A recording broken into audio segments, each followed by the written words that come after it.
희한하게 이 이분법의 이 습관은 너무나 끈질겨서 내가 나를 또 좋은 놈 나쁜 놈 그래요. 내가 나를. 그래가지고 좋은 놈은 남한테 잘 보이고 싶어.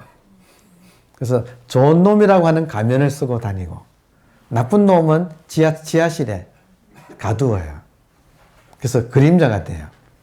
그러니까 심리학에서는 남한테 보이는 나의 좋은 면은 페르소나, 인격이라고 해서 남한테는 이렇게 보이고 싶어. 그리고 밝으면 반드시 그림자가 또 있잖아요. 그럼 그림자는 남한테 보이기 싫어. 그건 뒤에 가둬두고. 근데 그 그림자가 반항하는 거 아시죠? 그 그림자가 이제 슬금슬금 올라오니까 우리 마음이 이제 언제나 뭔가가 젖어 있고 깨름측하고 뭔가가 시원하지 않고. 그러니까 이 그림자를 없애는 방법은 뭐예요? 자, 어둠을 없애는 방법. 그림자가 없어지려면 어떻게 해야 돼요? 빛이 없어야 돼요. 여러분, 빛을 포기할 수 있어요? 그러니까 쌍차라고요. 동시에 그림자를 없애려면 빛도 없애야 된다는 것이 쌍차예요. 쌍으로 막는다. 그러니까 여기 하나의 굉장히 중요한 방법론이에요. 그래서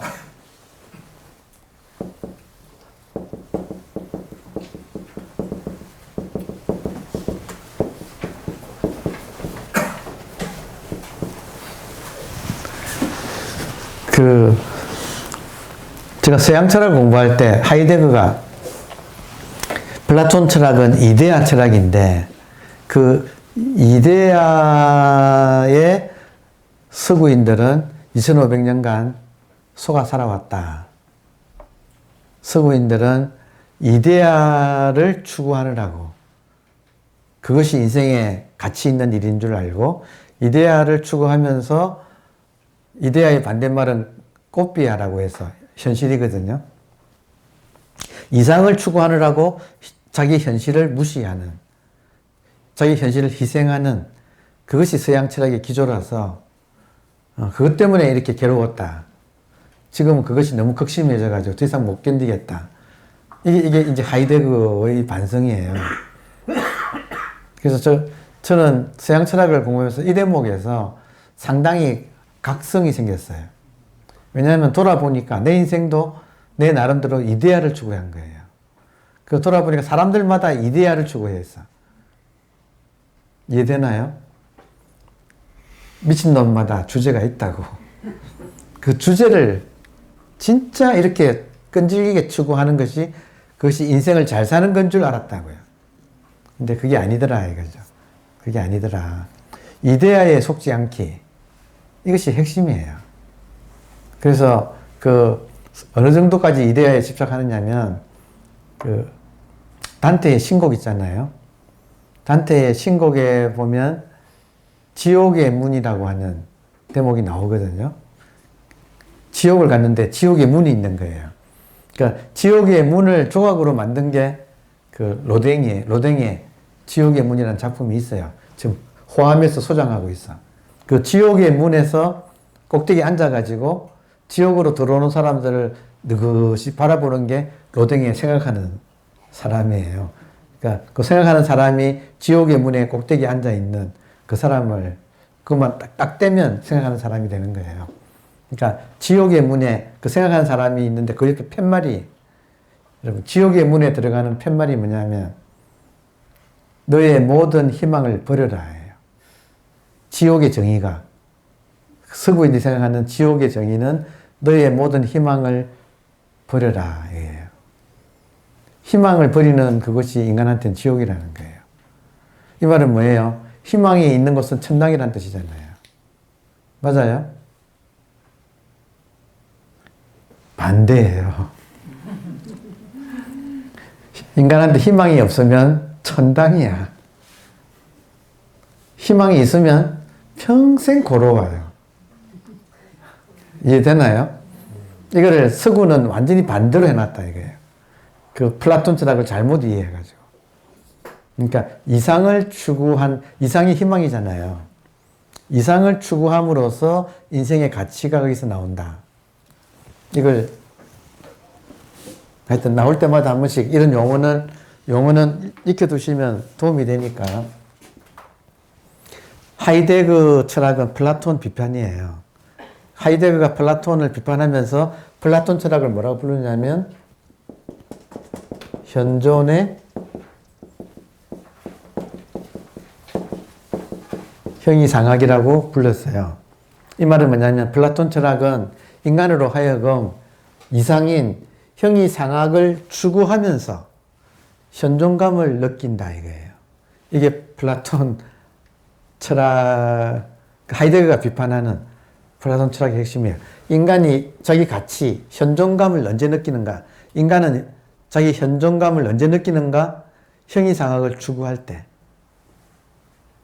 그럴듯하지 않나요? 보이스, be ambitious 해가지고 그때 야망을 가질 때 자기 존재감을 느낀다.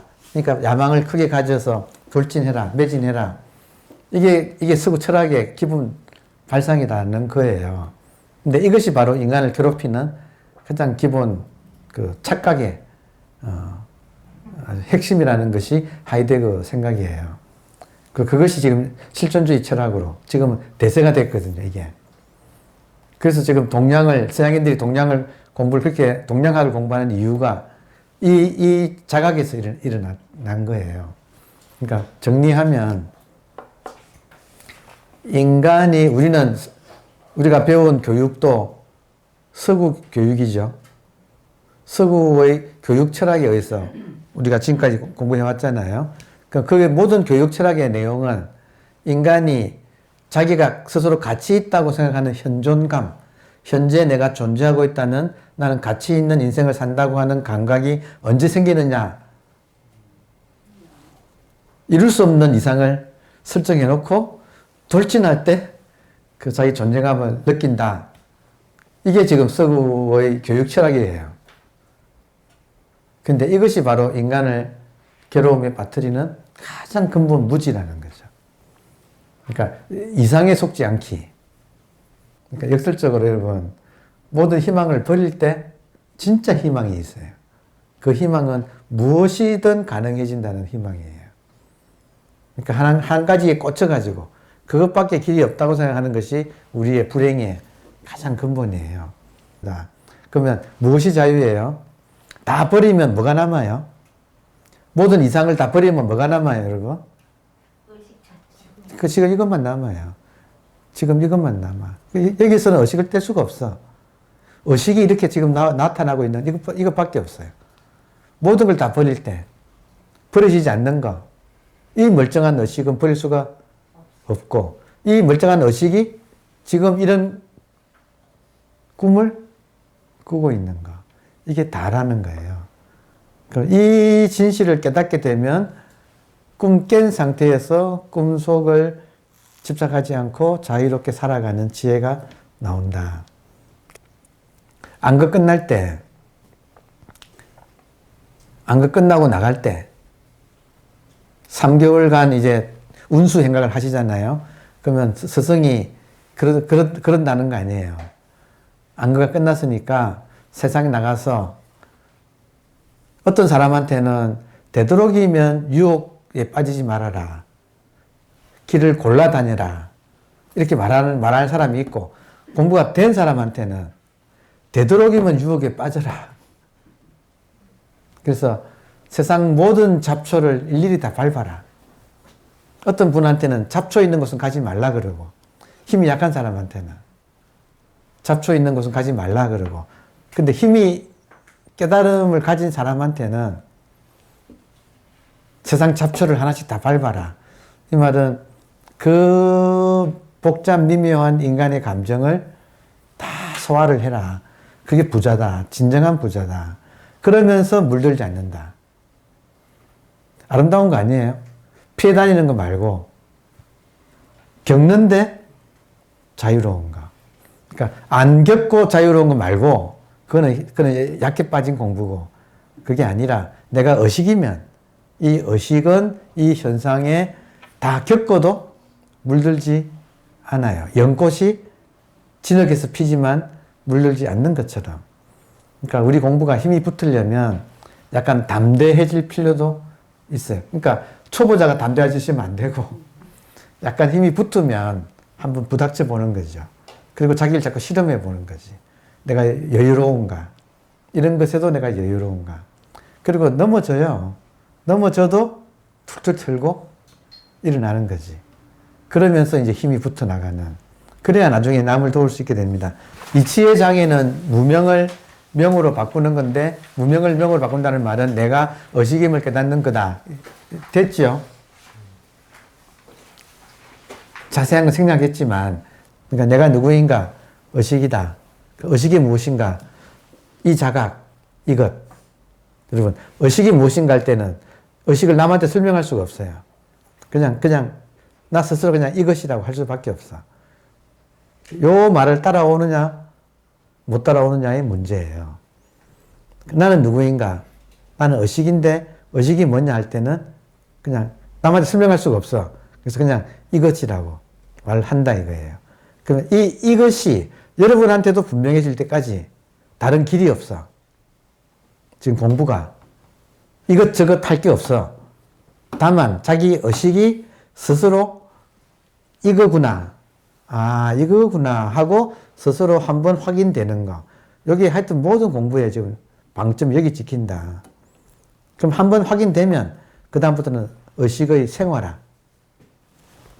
의식이 여러분 의식이 깨닫기 힘들다는 거 제가 한번 이번에 혹독하게 경험했어요. 어떻게 했느냐면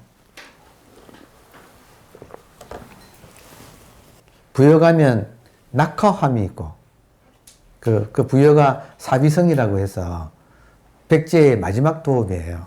거기서 백제가 멸망했어요. 그래서 그 낙화함 아시죠? 삼천궁녀가 뭐 떨어졌다는데 그 밑에 고란사가 있다는 것도 들어보셨죠? 가보신 분도 계실 텐데 고란사에 갔어요. 고란사에 가가지고 여러분 고란사 가니까 이제 조그만한 절이에요. 근데 그 절 뒤로 이 절벽 밑에는 저 밑에는 강인데 그 절벽 사이로 그 약수물이 있다는 거예요. 그래서 그 고란사에 고란이라는 것은 난초의 이름이에요. 고란. 난초 중에서 고라고 하는 이름의 난초가 여기서 나요. 그래서 그 옛날에는 백제 왕이 그 물만 마셨대. 그래서 궁녀한테 물을 떠올 때 그 고란, 여기에 고약수라고 하는 걸 증명하기 위해서 옆에 있는 난초 잎을 하나 따서 이렇게 가지고 왔대요. 근데 그 약수가 있다는 거야. 그래서 간 김에 마셔야 되지 않나요? 너무 당연하지 않나요? 그래서 한번 보세요. 제가 그 약수터를 갔다고요. 그래서 보니까 약수가 이래 보니까 여기 바위 틈이 있는데 그 밑에 물이 없는 거예요. 그냥 바짝 말라 있더라고. 약수를 풀려고 아무리 안을 봐도 약수가 없어요. 그래서 할 수 없이 그 수돗물을 틀어서 마셨네. 목은 마르고. 그리고 돌아 나오려고 하는데 다른 분이 물 퍼는 거야. 그 제가 보니까 진짜 저는 발견 못했거든요. 거기서 물을 퍼는 거예요. 깜짝 놀래가지고 마법인가 해가지고 보니까 여러분 우리가 왜 의식을 쉽게 못 깨닫는가? 너무나 맑은 물이 있었는데 움직이지 않으니까 정말로 고요하게 움직이지 않으니까 바닥이 환히 보여가지고 바닥이 말란 걸로 저는 본 거예요. 아니 제가 지금 공부가 왜 우리가 의식을 알아채지 못하는가 하면 우리의 눈은 움직이는 현상에 특화되어 있어요. 움직이는 걸 보느라고 너무너무 습관화되어 있어서 전혀 움직이지 않고 투명한 제가 그 몇 번 바뀌었어요. 풀 넣고 두리번 했는데 물이 없더라니 거기에. 너무나 맑아서 그게 물이 물로 안 보였던 거예요. 그 물을 못 본 거예요. 물이 그렇게 있었는데 맑아서 못 봤던 거야. 만약에 거기에 뭔가가 수돗물처럼 칼칼칼 흐르고 있었다면 그건 당연히 보지요. 흐르는 수돗물은 보는데 고여있는 그 샘물은 못 봤다. 이게 지금 현상은 보는데 고여있는 투명한 이 본질은 못 보는 그거하고 같은 거예요. 제가 못 봤다니까. 진짜로. 그리고 정말 아차 싶더라고요. 왜 지금 우리가 자기 의식을 자각하지 못하는가? 이렇게 맑고 투명하기 때문에 자기 건데 이것이 너무나 맑고 투명해서 모양도 컬러도 뭐가 없어서 이거를 알아채지를 못하는 것이에요. 그럼 어떻게 알아채는가? 이렇게 감각이 있어요, 대신에. 감각.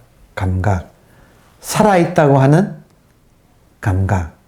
깨어있다고 하는 감각.